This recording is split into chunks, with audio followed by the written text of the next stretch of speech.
The evening sun was sinking low behind the clustered rooftops of the city, spreading streaks of umber and crimson across the dusty sky. The streets were alive with hurried footsteps, impatient horns, and the chatter of people rushing home after a long day's work. Among the crowd, however, walked a man who did not belong to their hurried world.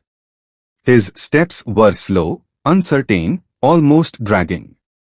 His clothes were torn at the edges, his shoes worn down to nothing but thin soles, and his face carried the shadows of both hunger and years of hardship. His name was Arman. Arman had once been an ordinary man, like so many others in the bustling city. He had a job at a small repair shop, fixing radios and televisions, using his skilled hands to bring life back to broken things. But life, with its cruel twists, had stripped him of everything. A fire at the shop had not only destroyed his livelihood but also injured his leg, making it difficult for him to work as he once had. Without savings, without family to fall back on, he found himself wandering the streets, searching for odd jobs, searching for hope. That evening, hunger gnawed at his stomach like an unrelenting beast. He hadn't eaten a proper meal in 2 days. He pressed his hand against his thin belly, trying to calm the emptiness, but it only growled louder. He stopped near a tea stall, inhaling the warm aroma of fried bread and spiced tea. His mouth watered, but his eyes lowered quickly to his pocket where he knew only a single coin remained. It was a small coin, dull with age, and hardly worth much. To most people in the city, it was nothing more than loose change. But to Arman, it was his lifeline, the one thing standing between him and complete starvation. He held it tightly in his fist, whispering to himself, "This will get me something tonight, maybe a cup of tea, maybe half a piece of bread. It has to." He stepped toward the tea stall, his heart heavy but determined. Yet, just as he reached into his pocket, he heard a faint cry, a sound so soft and sorrowful that it cut through the noise of the street. He turned his head and saw her. She was sitting on the ground by the wall of a closed shop, a little girl, no more than 8 or 9 years old. Her dress was torn, her hair tangled, and her small face streaked with dust. But it was her eyes that stopped Arman in his tracks. They were wide and filled with tears, reflecting a pain that even hunger could not fully describe. She clutched a bundle of old cloth in her arms, and only when he looked closer did he realize it was not just cloth. It was a tiny baby, wrapped tightly, sleeping restlessly. Arman froze. The city crowd passed by the girl as if she were invisible. Some glanced for a second, some shook their heads, but no one stopped. The little girl whispered softly to her sibling, trying to hush his faint cries. Her lips trembled, and she looked around helplessly, as if searching for someone, anyone, to notice her. Arman felt something stir deep within him. He knew hunger, he knew pain, but this was something heavier. He approached her slowly and crouched down. "Are you all right, little one?" he asked gently. The girl looked up, startled. Her lips parted, but for a moment no words came out. Finally, she whispered, "My brother, he's hungry. I don't have anything to give him." Arman's chest tightened. He looked at the baby, his tiny hands curled, his face pale. The little girl's stomach growled softly as well, betraying her own hunger. She lowered her gaze, ashamed. "I just wanted some bread," she said, her voice breaking. But nobody listens. Arman sat back on his heels, his mind torn apart. In his pocket, the coin pressed against his hand like a burning weight. "That coin is mine," he thought. "It's all I have." If I give it away, what will I eat? What if I collapse tomorrow? The fear of his own survival clashed violently with the compassion rising inside him. He closed his eyes for a moment. He could almost feel the warmth of tea in his hands, the soft taste of bread easing his pain. But when he opened his eyes again, all he saw was the little girl's trembling lips and the helpless bundle in her arms. Slowly, almost unwillingly, he reached into his pocket. His fingers curled around the coin, his last piece of security. He held it out to her, his hand shaking. "Take this," he said softly. "Buy something for your brother and for yourself." The girl's eyes widened. She stared at the coin as if it were a treasure from another world. For a moment, she hesitated, as though she couldn't believe a stranger would give away anything. Then, with trembling hands, she accepted it. Tears welled up in her eyes as she whispered, thank you, uncle." Arman smiled faintly, though his stomach clenched harder in protest. "Go," he urged gently. "Go and eat." The girl stood, clutching the coin close to her heart as if it were more valuable than gold. She hurried toward the tea stall, her brother nestled in her arms. Arman watched her go, a strange warmth spreading through his chest despite his hunger. His body was weak, but his heart felt strong. He leaned back against the wall, closing his eyes, whispering to himself, maybe kindness can feed the soul, even when the body starves. What Arman did not know was that this small act, the giving away of his last coin, was about to set in motion a chain of events that would change his life forever. The night descended quietly over the city, replacing the orange glow of sunset with the silver hue of a rising moon. The noise of the day faded slowly, leaving only the occasional bark of a stray dog or the clattering of a rickshaw pulling away. For most people, night meant rest, warm meals, and the comfort of family. But for Arman, night was another test of endurance, a battle against hunger and loneliness. He leaned against the cold wall of a shuttered shop, his body weak from exhaustion. The empty ache in his stomach had sharpened into a dull, twisting pain. He pulled his knees close to his chest, trying to find warmth in the cool night air. But despite the hunger, despite the discomfort, there was an unusual calm in his heart. The image of the little girl's wide eyes, brimming with hope, played over and over in his mind. I gave away my last coin, he thought. And yet, I don't feel as empty as I should. Arman remembered how the girl had clutched that coin, how her trembling hands had raced to the tea stall. He had seen her receive a piece of bread and a small cup of milk for her brother. He had watched her feed the baby first, carefully holding the cup to his lips, and then tear the bread into small pieces for herself. She had eaten slowly, with gratitude in every bite. And then, before she disappeared into the crowded alleyways, she had turned once more to look at him.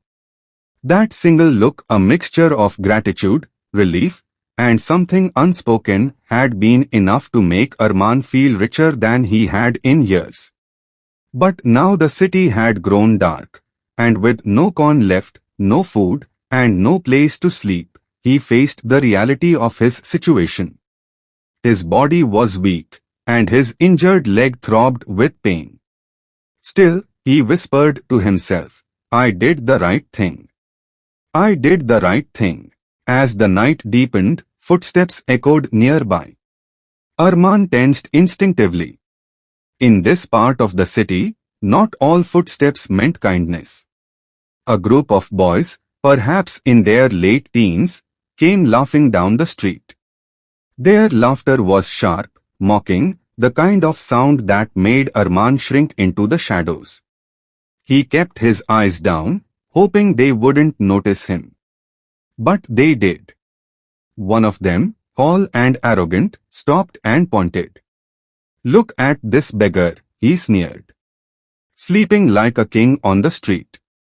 The others laughed. "Hey old man, got any money? Or are you just wasting space?" one jeered. Arman shook his head quietly.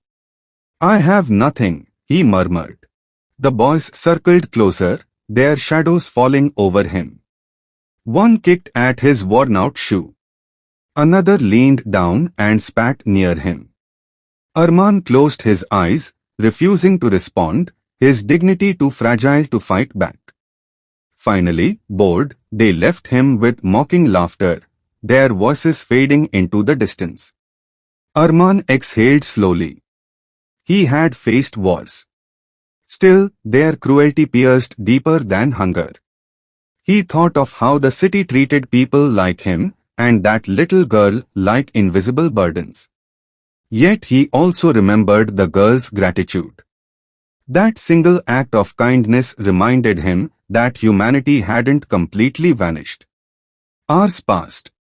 The moon climbed higher, then began its slow descent. Arman's eyelids grew heavy, and eventually, despite the pain in his body, he drifted into an uneasy sleep. The morning sun broke across the horizon, painting the city in pale gold. The street began to stir again, vendors setting up their stalls, children running barefoot, workers hurrying to jobs. Arman opened his eyes, groaning softly as his stiff limbs protested. He rubbed his aching leg, then stood slowly. His body was fragile, but his will remained. He limped toward a water pump nearby, splashing his face with cold water. He hadn't eaten since the day before yesterday, and dizziness clouded his vision.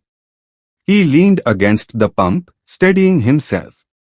"If I don't find food soon, I'll collapse," he thought grimly. Just then, a small voice called out, "Uncle." Arman turned in surprise. It was her, the little girl from last night. She was running toward him, the baby still in her arms. Her face was brighter now, her eyes less clouded with despair. She stopped in front of him, breathing hard but smiling. "I found you," she said, almost proudly. Arman blinked. "Child, why are you here? Did you eat? Is your brother all right?" She nodded eagerly. "Yes. He slept well after drinking milk." "Thank you, uncle. You gave us hope." She paused, then looked down at her bundle. "But we have nothing again today. I don't know what to do." Her voice trembled, but she tried to stay strong. Arman looked at her and felt both sorrow and admiration. She was just a child, yet she carried responsibilities far beyond her years. He knelt down, gently touching her shoulder. "What is your name?" "Aisha," she replied softly. "And this is my brother, Rehan." Arman smiled faintly. Aisha and Rehan, beautiful names. He sighed, feeling the emptiness in his stomach, yet he forced himself to speak with strength. "I don't have anything left to give, Aisha. But maybe we can find something together." Her eyes brightened. "Together?" "Yes," he said. "If we search, maybe someone will give us work. Maybe a kind soul will share a little food. We cannot give up, can we?" Aisha shook her head firmly, determination shining through her weariness. "No, uncle. We won't give up." For the first time in months, Arman felt a spark of purpose ignite inside him. Until yesterday, he had been living only for himself, struggling, surviving.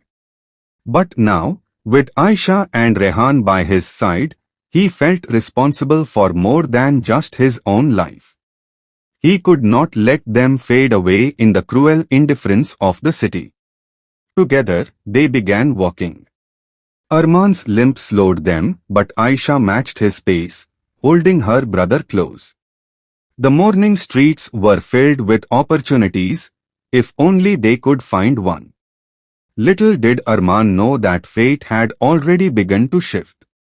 The last coin he had given away was not just an act of kindness, it was a seed. And soon, that seed would grow into something far greater than he could ever imagine.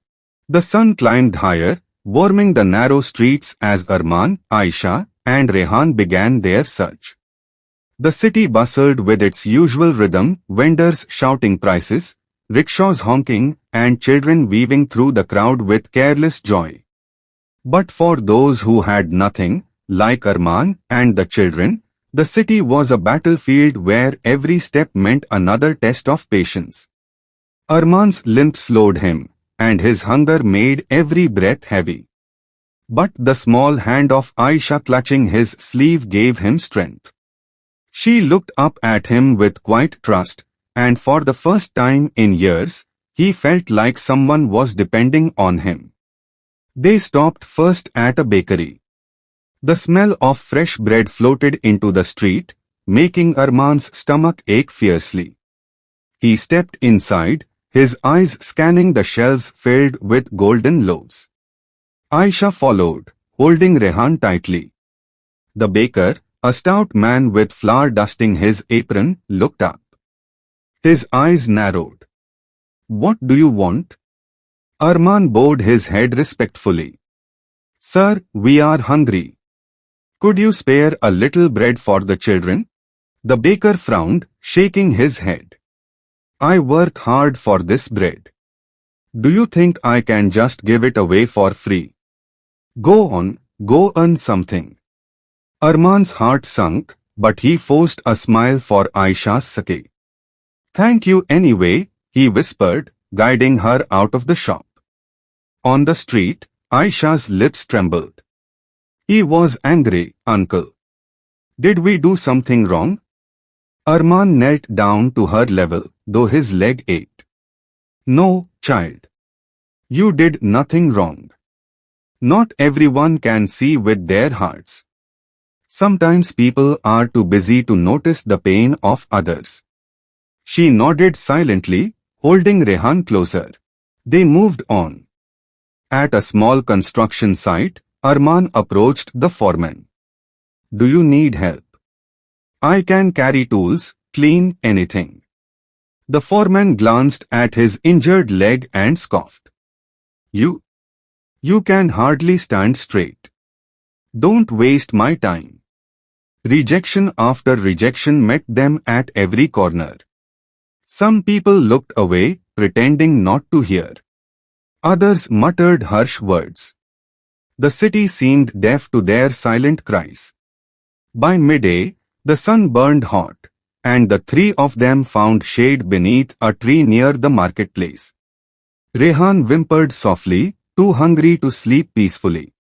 Aisha wiped his tiny forehead, whispering lullabies even as her own stomach growled. Arman leaned back against the tree, despair gnawing at him. He had nothing left, no money, no strength, no solutions. "What have I done?" he thought. "I gave away my last coin, and now I cannot even feed these children." But as soon as the thought came, he remembered the way Aisha had smiled that morning, the way she had said, "Together." He couldn't give in. Not now. Just then, an elderly woman carrying a basket stopped nearby. Her face was wrinkled with age, but her eyes were kind. She watched them for a moment before approaching. "You look tired," she said gently. "Why are you sitting here with those little ones?" Arman hesitated, embarrassed. "We are just resting, mother." The woman glanced at Rehan's frail body, then at Aisha's thin face. "Resting? No, you are starving." She reached into her basket and pulled out 2 pieces of flatbread and a handful of dates. Without waiting for an answer, She placed them in Aisha's hands. Eat, child. Feed your brother too. Aisha's eyes lit up with gratitude. Thank you. Thank you, Auntie. Arman bowed deeply, his voice choked. May God bless you. You don't know what this means. The woman smiled warmly. Kindness costs nothing, my son. Share it whenever you can. One day, it will return to you. With that, she walked away into the crowd. They ate slowly, saving every bite. Arman gave most of his share to the children, chewing only a date for himself. Watching Rehan's small face relax as he drank water and nibbled bread filled Arman's heart with relief. For now, at least, they had survived another day. But survival was not enough. Arman knew they needed something more permanent. As he sat under the tree, thinking, Aisha tugged his sleeve. Uncle, why don't we fix things? Arman looked at her, puzzled. Fix things? She nodded earnestly. You said you used to fix radios and televisions. Maybe someone needs that. If we find a broken thing, you can fix it, and they will give us food or money. Her innocence was like a spark in the dark. Arman blinked, then slowly smiled. You are right, Aisha. Maybe I still have something to give. Encouraged, they began asking around in the marketplace. Most people ignored them, but eventually, they found a fruit seller whose small radio had stopped working. The man was reluctant at first, but when Arman offered to repair it for nothing, he handed it over. Arman sat cross-legged on the ground, examining the radio with skilled hands that had not forgotten their craft. His fingers worked carefully, adjusting wires, tightening screws. Aisha watched with wide eyes, impressed by the way he seemed to bring life back to something broken. After half an hour, static gave way to music. The fruit seller's eyes widened. It works, he exclaimed. You did it. Arman smiled faintly. It just needed a little care. The man moved, handed them a bag of fresh fruits. Take this. It's not much, but you've earned it. Aisha clapped her hands with joy. See, uncle. I told you. That night, under the same tree, they shared the fruits, juicy mangoes, crisp apples, and bananas that filled their empty stomachs. For the first time in many days, Arman felt truly satisfied. Not because he had eaten, but because he had found a way forward. As they lay down to rest, Aisha curled beside Rehan, whispering softly, Uncle, today was better, wasn't it? Arman looked at the stars peeking through the dark sky.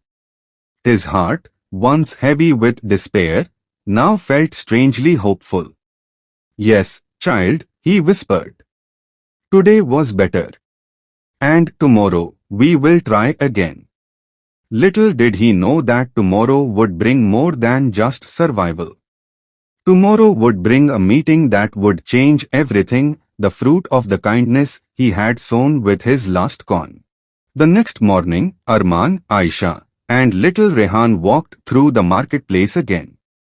Arman's limp slowed him, but Aisha's hand in his gave him strength.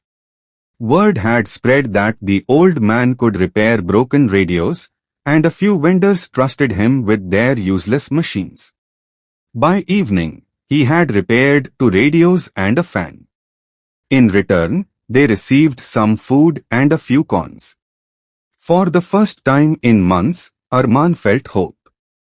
He jingled the coins in his pocket, his heart swelling. This is more than money. This is a beginning. As they left the marketplace, a tall gentleman approached. He was neatly dressed, carrying a leather satchel, and his eyes were filled with curiosity rather than suspicion. Are you the one who fixed radios today? He asked. Yes, sir, Arman replied cautiously. I did it only for food for these children. The man studied Aisha and Rehan closely. Are they yours? No, Arman admitted. I only met them by chance. But they were alone. I couldn't leave them. Aisha lowered her gaze, whispering, our parents, they died in the fever. Only uncle helps us now. The man sighed deeply. My name is Kareem. I run a workshop nearby.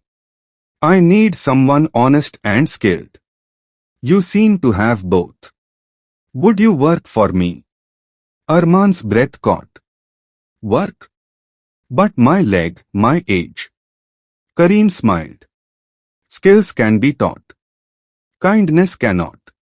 And I trust those who give away their last coin. Tears welled in Arman's eyes. For so long, he had been dismissed, invisible, useless. Now, someone saw worth in him again. The following day, Arman began work at Kareem's shop. Surrounded by tools and machines, he felt alive again. His hands, though aged, were steady. Aisha swept the floor and organized small items while Rehan watched curiously from his basket. By evening, Arman had repaired 3 items, and Kareem handed him a small wage and groceries. You earned this, Kareem said firmly. Do not doubt it. Arman accepted it with trembling hands, whispering prayers of gratitude. Weeks passed, and life began to change. Arman's skills brought more customers. Aisha grew healthier and brighter, and Rehan's cheeks filled with life. The shop, once quiet, now thrived with work and laughter. Yet Arman never forgot the truth. All of this began with a single coin given away when he had nothing left. One evening, as they closed the shop, a boy appeared, the same one who had once mocked Arman on the street. His face was pale, his voice trembling. Sir, he said, I was cruel to you before. But now my family is starving. Can you help us? Arman's heart ached at the memory, but he simply nodded. Come inside. No child should sleep hungry. And in that moment, Arman realized, kindness not only saves the hungry, it heals the cruel, the lost, and the broken. Years passed, and the small repair shop became more than just a workplace. It grew into a home filled with trust, laughter, and second chances. Arman, once a broken man, now stood each day with dignity.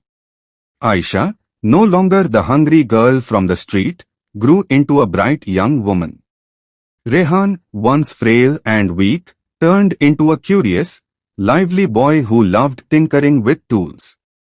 Neighbors no longer saw them as strangers. They were a family, bound not by blood but by kindness. Customers often came to the shop not only with broken radios and fans, but also with their worries, knowing Arman's gentle heart always had time to listen. One evening, Aisha sat by the counter with a schoolbook in hand. She looked at Arman and asked softly, Uncle, do you ever think about that night, the night you gave me your last coin? Arman smiled, his eyes misty. Every day, child. That coin was the smallest thing I owned, but the greatest thing I ever gave. It saved you and Rehan, and it saved me too. I learned that our worth is not in what we keep, but in what we give. Aisha pressed his hand. I want to be a teacher one day, so no child will feel lost like we did. And you will, Arman said proudly. Knowledge and kindness together can change the world. Rehan, playing nearby with a screwdriver, grinned. And I'll make machines that help people. Big ones. Arman chuckled. Then my work will live on in you both. The shop became a quiet symbol of hope in the neighborhood. Even the boy who once mocked Arman returned often, helping with errands. You fed me when I deserved nothing, he once admitted. Now I want to give back. Slowly, others followed. Neighbors began sharing meals with those in need, remembering Aisha's story. Kindness spread in small ways, like ripples in a pond. Years later, Arman sat outside the shop, his hair white but his spirit glowing with peace. A stranger passing by stopped to read the sign, Arman repairs, honest work, honest hands. Sir, the man said, I've heard of you. They say you began with nothing but changed many lives.